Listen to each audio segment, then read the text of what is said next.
Unang pagbasa. Pagbasa mula sa aklat ng Exodo. Noong mga araw na iyon, talagang uhaw na ang mga Israelita, kaya sinumbatan nila si Moises. Inialis mo ba kami sa Ehipto para patayin sa uhaw, pati mga anak namin at mga hayop? Kaya taimtim na nanalangin si Moises sa Panginoon. Ano ang gagawin ko sa mga taong ito? Ibig na nila akong batuhin. Sumagot ang Panginoon, magsama ka ng ilang pinuno ng sambahayan ng Israel at mauna kayo sa mga Israelita. Dalhin mo ang iyong tungkod na inihampas mo sa ilog at lumakad na kayo. Hihintayin ko kayo sa ibabaw ng malaking bato sa Horeb. Hampasin mo ito at bubukal ang tubig na maiinom ng mga tao. Gayon nga ang ginawa ni Moises at ito ay nasaksihan ng mga kasama niyang leader ng Israel. Ang lugar na yaon ay pinangalanan nilang Masa at Meriba. Dahil sa dooy nagtalo-talo ang mga Israelita at sinubok nila ang Panginoon. Ang pinagtalunan nila ay kung pinapatnubayan sila ng Panginoon o hindi. Ang salita ng Diyos. Salamat sa Diyos. Salmong Tugunan. Panginooy inyong dinggin, huwag niyo siyang salungatin. Tayo ay lumapit sa ating Panginoon, siya ay awitan. Ating papurihan ang batong kublihan, natit kalakasan. Tayo ay lumapit sa kanyang harapan na may pasalamat. Siya ay purihin ng mga awiting may tuwa at galak. Panginooy inyong dinggin, huwag niyo siyang salungatin. Tayo ay lumapit sa kanya'y sumamba at magbigay galang. Lumuhod sa harap nitong Panginoong sa ati lumalang.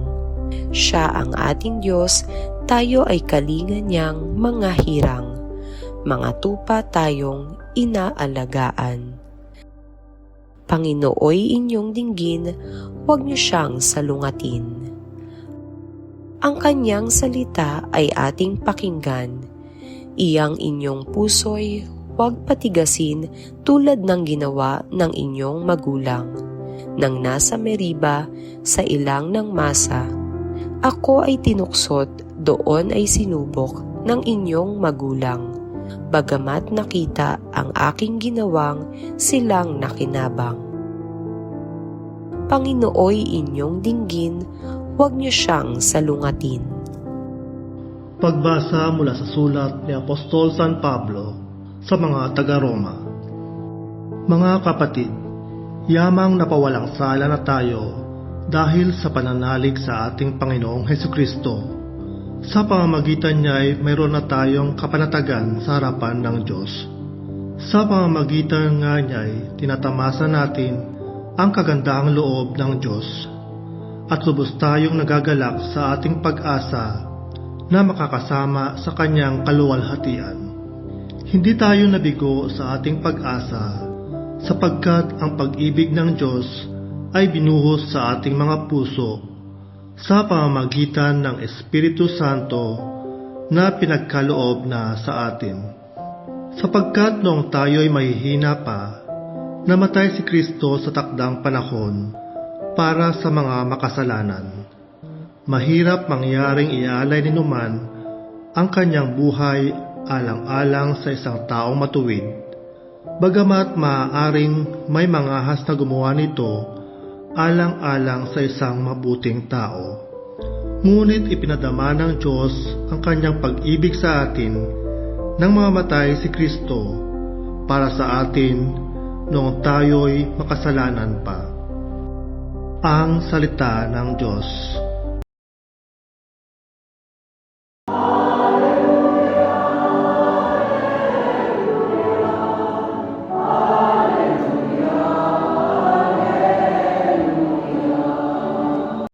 Ang mabuting balita ng Panginoon ayon kay San Juan. Noong panahong iyon, dumating si Jesus sa isang bayan ng Samaria na tinatawag na Sicar, malapit sa bukid na ibinigay ni Jacob sa kanyang anak na si Jose. Dito matatagpuan ang balon ni Jacob. Umupo si Jesus sa tabi nito sapagkat siya ay napagod sa paglalakbay. Halos katanghali ang tapat na noon. May isang Samaritanang dumating upang umigib. Sinabi ni Jesus sa kanya, "Maaari bang makiinom?" Wala noon ang kanyang mga alagad sapagkat bumili ng pagkain sa bayan. Sinabi sa kanya ng Samaritana, "Kayo'y Hudiyo at Samaritana ako. Bakit kayo humihingi sa akin ng inumin?" Sapagkat hindi nakikitungo ang mga Hudiyo sa mga Samaritano. Sumagot si Jesus, "Kung alam lamang ninyo kung ano ang ipinagkakaloob ng Diyos at kung sino itong humihingi sa inyo ng inumin, marahil ay kayo ang hihingi sa Kanya at kayo na may bibigyan niya ng tubig na nagbibigay buhay." "Ginoo," wika ng babae, "malalim ang balong ito at wala man lamang kayong panalok. Saan kayo kukuha ng tubig na nagbibigay buhay? Higit pa ba kayo kaysa aming ninunong si Jacob na nagbigay sa amin ng balong ito? Uminom siya rito, pati ang kanyang mga anak at ang kanyang mga hayop." Sumagot si Jesus, "Ang uminom ng tubig na ito'y muling mauuhaw, ngunit ang uminom ng tubig na ibibigay ko ay hindi na muling mauuhaw. Ito'y magiging isang bukal sa loob niya, babalong at magbibigay sa kanya ng buhay na walang hanggan." Sinabi ng babae, "Ginoo, kung gayon po'y bigyan ninyo ako ng tubig na sinasabi ninyo, nang hindi na ako mauhaw, ni pumarito pa upang sumalo. Ginoo, sa wari ko'y propeta kayo. Dito sa bundok na ito sumamba sa Diyos ang aming mga magulang. Ngunit sinasabi ninyong mga Hudiyo na sa Jerusalem lamang dapat sambahin ang Diyos." Tinugon siya ni Jesus, "Maniwala ka sa akin, ginang. Dumarating na ang panahon na sasambahin ninyo ang Ama, hindi lamang sa bundok na ito o sa Jerusalem. Hindi ninyo nakikilala ang inyong sinasamba, ngunit nakikilala namin ang aming sinasamba, sapagkat ang kaligtasan ay galing sa mga Hudiyo. Ngunit dumarating na ang panahon, ngayon na nga, na ang mga tunay na sumasamba sa Ama ay sasamba sa Kanya, sa Espiritu at sa katotohanan, sapagkat ito ang hinahanap ng Ama sa mga sumasamba sa Kanya. Ang Diyos ay Espiritu, kaya dapat siyang sambahin sa Espiritu at sa katotohanan." Sinabi ng babae, "Nalalaman ko pong paririto ang Mesiyas, ang tinatawag na Kristo. Pagparito niya, siya ang magpapahayag sa atin ng lahat ng bagay. Akong nagsasalita sa iyo ang tinutukoy mo," sabi ni Jesus.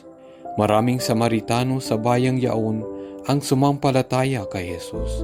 Kaya't paglapit ng mga Samaritano kay Jesus, hiniling nila na tumigil muna siya roon at nanatili siya roon ng 2 araw. At marami pang sumasampalataya nang mapakinggan siya. Sinabi nila sa babae, "Nananampalataya kami ngayon hindi na dahil sa sinabi mo, kundi dahil sa narinig namin sa Kanya. Nakilala naming siya nga ang tagapagligtas ng sanlibutan." Ang mabuting balita ng Panginoon, pinupuri ka namin, Panginoong Hesukristo.